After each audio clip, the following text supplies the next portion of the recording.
Le même jour, 2 disciples faisaient route vers un village appelé Emmaüs, à 2 heures de marche de Jérusalem, et ils parlaient entre eux de tout ce qui s'était passé.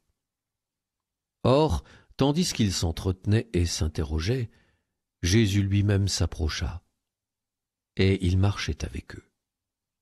Mais leurs yeux étaient empêchés de le reconnaître. Jésus leur dit, « De quoi discutez-vous en marchant ?» Alors ils s'arrêtèrent, tout tristes. L'un des deux, nommé Cléophas, lui répondit, « Tu es bien le seul étranger résidant à Jérusalem qui ignore les événements de ces jours-ci ?» Il leur dit, « Quels événements ?» Ils lui répondirent, « Ce qui est arrivé à Jésus de Nazareth, cet homme qui était un prophète puissant par ses actes et ses paroles devant Dieu et devant tout le peuple. Comment les grands prêtres et nos chefs l'ont livré, ils l'ont fait condamner à mort et ils l'ont crucifié.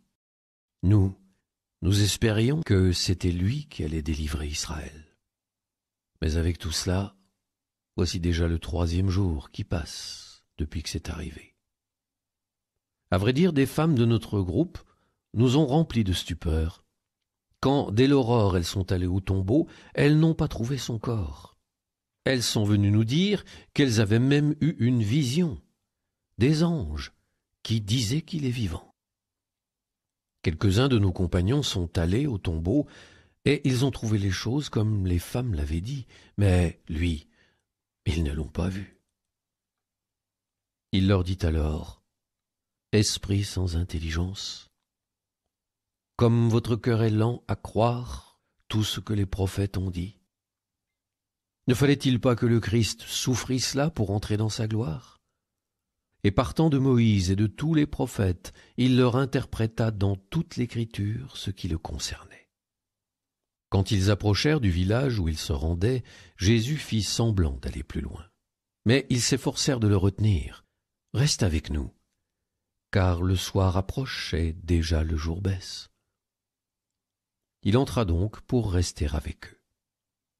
Quand il fut à table avec eux, ayant pris le pain, il prononça la bénédiction, et l'ayant rompu, il le leur donna.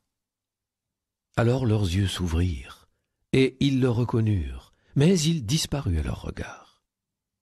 Ils se dirent l'un à l'autre, « Notre cœur n'était-il pas brûlant en nous, tandis qu'il nous parlait sur la route, et nous ouvrait les Écritures ?»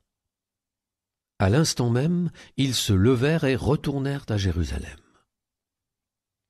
Ils y trouvèrent réunis les 11 apôtres et leurs compagnons qui leur dirent « Le Seigneur est réellement ressuscité, il est apparu à Simon-Pierre. » À leur tour, ils racontaient ce qui s'était passé sur la route et comment le Seigneur s'était fait reconnaître par eux à la fraction du pain.